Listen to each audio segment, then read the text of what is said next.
ندحري تميته معدو كقاميت بزخري كنطاب زي قلت كله نايداو كجبري معامو قيبتهم فتوم لبي بمستنتان محرد كازقبرو بارياس كم زخم عيلن ندحري تميته معدو كقاميت بزخري كنطاب زي قلت كله نايداو كجبري معامو قيبتهم فتوم لبي بمستنتان محرد كازقبرو بارياس كم زخم عيلن.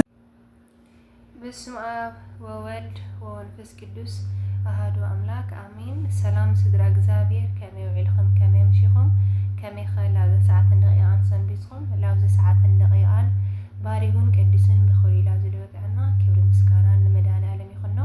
ካብኡ ድማ ክሓቁፎ ወዳ ዘይትፍለ ኣድና ቅድስቲ ድንግል ማርያም ወላዲተ ኣምላክ ምስጋና የብፅሕያ በረከታ ምዝኹላትና ይኹን።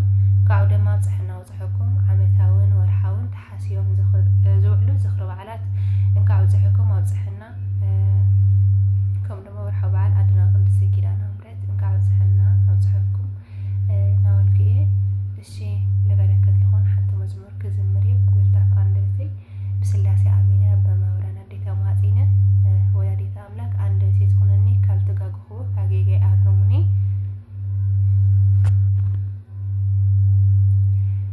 ኪዳነ ምሕረት በዓልቲ ውዕለታይ ሳላኽይሞ ተዋሪኹ ገዛይ እንትርፈ ምስጋና እንታይ ክኸፍለኪ ንሳእያ ቃዕመይ ክፍሊት ዋጋኺ ኪዳነ ምሕረት በዓልቲ ውዕለታይ ሳላኽይሞ ተዋሪኹ ገዛይ እንትርፈ ምስጋና እንታይ ክኸፍለኪ ንሳእያ ቃዕመይ ክፍሊት ዋጋኺ ሳላ ቃል ኪዳንኺ ኣብ ተስፋ ጸኒዐ ብኣማን ድልነትኪ ምሕረት ጎይታ ርኤ ምኽንያት መድኃኒት ምሳሌ ናይ ፍቕሪ ንዓኺ ይትስፉ ብሰማይ ብምድሪ ኪዳነ ምሕረት በዓልቲ ውዕለታይ ሳላኽይሞ ተዋሪኹ ገዛይ እንትርፈ ምስጋና እንታይ ክኸፍለኪ ንሳእያ ቃዕመይ ክፍሊት ዋጋኺ ካዋመና ፍቕሪ ዝፈልፈለ ብኽያት አንደበትኪ ዝተማኽር ዓጂበ ብንብዓት ሽምኽን ክጽውዕ እዚ ጎልታፋፈይ ኣመና ይናፍቕ ጸጋ በረከተይ ኣመና ይበዝሕ ጸጋ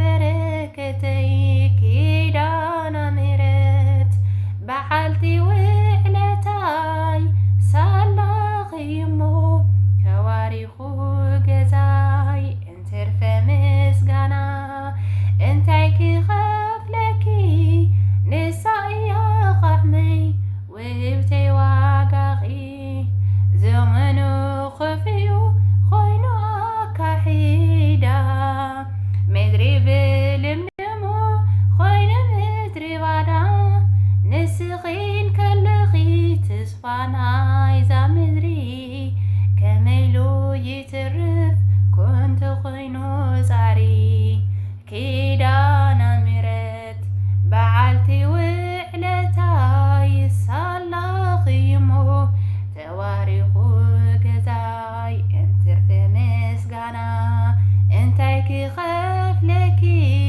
ንሳእያ ቃዕመይ ውህብተይ ዋጋኺ ሕልፊ